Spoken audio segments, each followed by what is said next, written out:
the DNC, apparently, because of its money problems, it's just taking whatever money they could humanly take, and if it's from awful corporations, so be it. Super PAC money flowed to the DNC ahead of their critical August meeting. Democratic candidates for president have sworn off corporate PAC money, but the Democratic National Committee took in more than $155,000 in funds from corporate PACs in July ahead of the major DNC meeting this weekend that 2020 candidates will attend.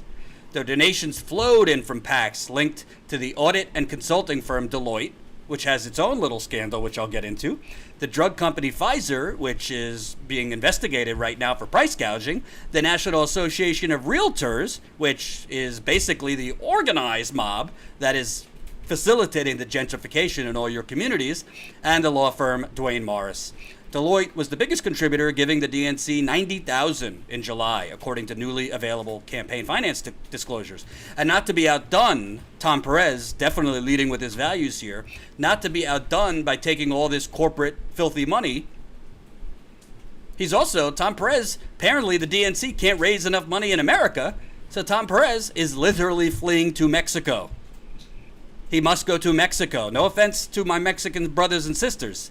He's got to go to Mexico to raise money from American, expatriates living in Mexico. This is not The Onion. This is real. DNC chief plans to raise money from Americans in Mexico City.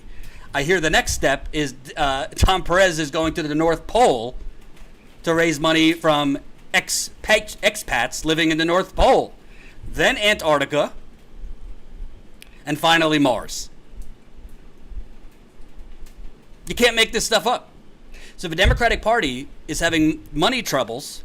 So instead of maybe changing their policies to actually attract small dollar donors, instead of changing their platform, instead of latching on and jumping on to widely popular policies like universal health care, free public college, a Green New Deal, Fight for 15, which it says it's for, but not really. We now have to take money from Deloitte, Pfizer, real estate gentrifiers, and go to Mexico. I mean, I don't want to be a hypocrite because I'm going to Mexico in October for my brother's bachelor party. First time in Mexico, and I'm going to have a great time. I'm going to have a wonderful, wonderful time. But I'm certainly not going to be facilitating. I'm not taking money from American expats. Just take a look here. Let's highlight. We got Deloitte was the biggest contributor. Well, Deloitte is being investigated as part of a global financial scandal. For subscribers, many months ago, I covered the 1MDB, which is a major global financial scandal on money laundering right out of Malaysia. The Malaysian Institute of Accountants is investigating Deloitte and KPMG for their involvement in the One Malaysia Development Fund. Let me go to Matt Taibbi of Rolling Stone. Here is my interview with Matt. A quick reminder what the 1MDB scandal was all about. That the DNC is taking money from 1MDB's accountants. Can't make this stuff up. Dictators have always stolen stuff, all right? So if you're Mobutu Sese Seko or Marcos or Suharto, what do? Your company produces rubber or diamonds or, coal or whatever it is. There's usually a state fund or a state enterprise that sells that stuff. And then the dictator rigs the numbers and then diverts most of the proceeds to himself, to a Swiss bank account.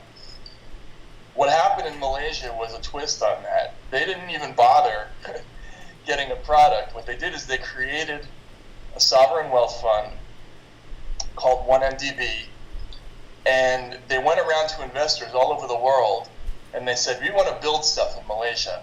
We want to build buildings, agricultural projects, infrastructure. So we need to raise money for these projects, and then we have this great investment bank, which is going to handle the bonds. So you give to us, and you'll get returns on it very quickly. So they raised like $6.5 billion, but they never did any of the actual work. The money just went off to basically a series of dummy accounts close to the Prime Minister, Najib Razak, and a couple of insiders. So that's 1MDB in a nutshell.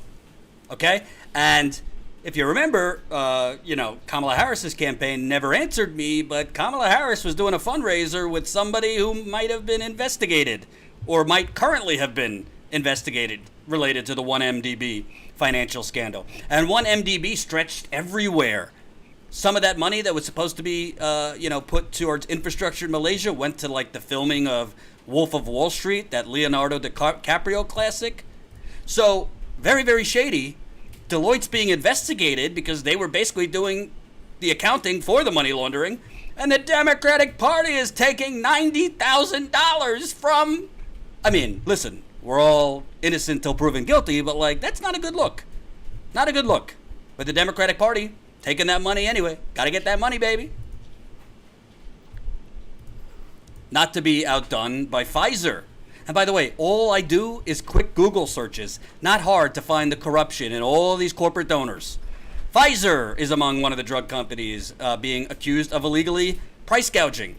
Law enforcement authorities from dozens of states filed a federal complaint accusing 20 pharmaceutical companies, including Teva, Sandoz, and Pfizer, of conspiring to hike generic drug prices, costing billions of dollars in overcharges and undermining government efforts to hold down medical costs. But Medicare for all is the tyranny, not for-profit insurance, I tell you. New Jersey officials announced the filing on Saturday, saying that the costs for the drugs were sometimes boosted by more than 10 times what they should have been, and that company officials, knowing they were violating the law, spoke in person or by cell phone so as not to create a written record of their conduct. Just another day at the office for the United Corporations of America, but, the DNC needs the dough.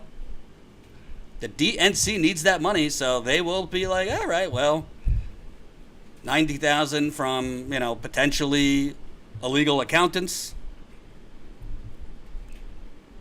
We'll take a little bit from Pfizer, even though they're doing, price gouging illegally and probably responsible for killing people.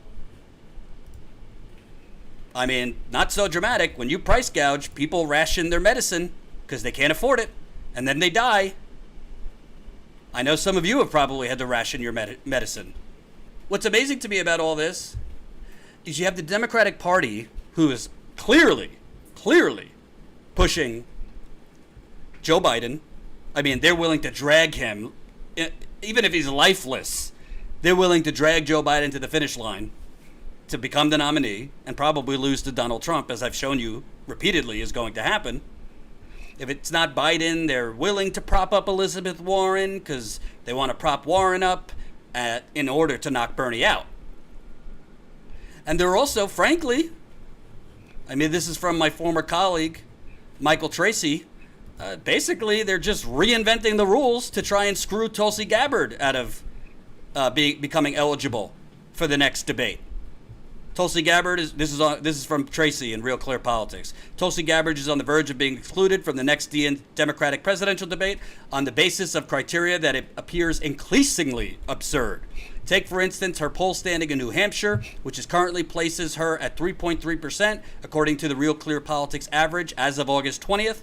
One might suspect that such a figure would merit inclusion in the upcoming debates, especially considering she's ahead of several candidates who have already been granted entry, including Cory Booker, Amy Klobuchar, Beto O'Rourke, and Andrew Yang. But the DNC has decried that the polls constituting this average are not sufficiently, quote, qualifying. If you want to read Michael Tracy's piece, it's in Real Clear Politics. So, DNC got to go to Mexico to raise money, screwed Tulsi Gabbard out of the third debate, take money from a big accounting firm that might be guilty of helping a global financial money laundering scheme, taking money from pharmaceutical companies that are under investigation for illegal price hiking. But Trump's the Antichrist. Vote for us. This is why the Democrats lose.